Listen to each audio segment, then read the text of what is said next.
Hey, I was thinking we could dive into a new English topic today. Are you up for it? Yes, absolutely. I'm ready. I feel like I'm finally getting the hang of the new grammar rules we talked about last time. That's great to hear. Progress is a great motivator. Today, I was thinking we could focus on something that will make your English sound more natural: idioms. Specifically, 5 common idioms related to success and failure. Oh, that's a perfect topic. I always hear native speakers use them, and sometimes I get completely lost. They'd add so much color to the language, but they can be tricky. They certainly can be. The key is to learn them in context. Let's start with a very positive one: to pass with flying colors. Have you heard it before? I think so. Flying colors. The image that comes to mind is of a ship with many colorful flags. Does it have anything to do with that? Wow, that's a fantastic guess. You're spot on. The origin comes from naval history. When a victorious ship returned to port, it would fly all its flags, its colors, to show it had won. That makes so much more sense now. Knowing the origin makes it easier to remember. So it means to succeed in a very triumphant way. Precisely. It means to pass a test or complete a task with a very high score. A quick tip: a common mistake is to say flying color in the singular. Remember, it's always plural: colors. Okay, got it. Always plural. Can I try a couple of examples? Please do.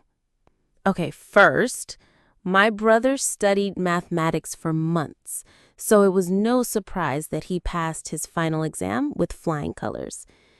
And second, she was nervous about her driving test, but she passed with flying colors.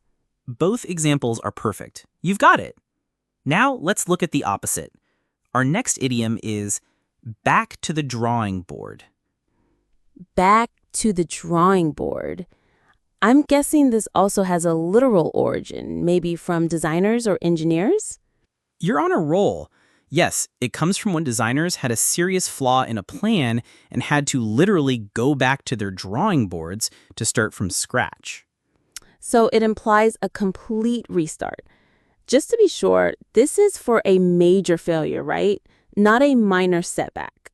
That's a really good clarifying question. Yes, it's for when a plan is fundamentally flawed and has to be abandoned. For example, the client rejected our entire proposal, so it's back to the drawing board for the whole team. I see. If it just needed a few changes, you wouldn't use this idiom. Exactly right. In that case, you might say, we need to tweak the plan. Now, for our third idiom, which is more about perspective: a blessing in disguise. A blessing is good, but in disguise means hidden, so something good that looks bad at first. Does it usually take time to realize it's a blessing? Another great question. Yes, it almost always takes time.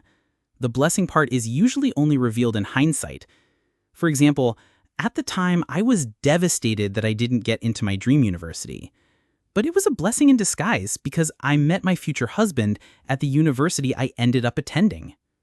That makes the meaning much deeper. For example, my car breaking down was a blessing in disguise. While waiting for the tow truck, I started talking to another driver who ended up offering me a job. That's a fantastic example. It perfectly captures the meaning. Let's move to an idiom about determination: to bite the bullet. The origin of this one must be dramatic. It is. The story is that before modern anesthesia, soldiers would be given a lead bullet to bite down on to endure the pain of surgery. That's a vivid image. So it means to face a painful situation. Yes, but today it's used for emotional or psychological difficulty. It means to force yourself to do something unpleasant that you have been avoiding. For example, I know the conversation with my boss will be difficult, but I can't delay it any longer. I just have to bite the bullet and do it. So the element of procrastination is key. Okay, I hate making formal phone calls, but I have to bite the bullet and call the bank to sort out the issue with my account. Perfect. You included the unpleasant task and the fact you've been avoiding it. Okay, one final idiom to end on a high note. The sky is the limit. I think I know this one. It means there are no limits and anything is possible. You are absolutely correct. We use it to say that there is no upper limit to what someone can achieve. It's all about future potential. A similar expression is, the world is your oyster. I feel that way about my English studies. Sometimes it's difficult, but when I learn new things like this, I feel like the sky is the limit. And that is the perfect mindset to have.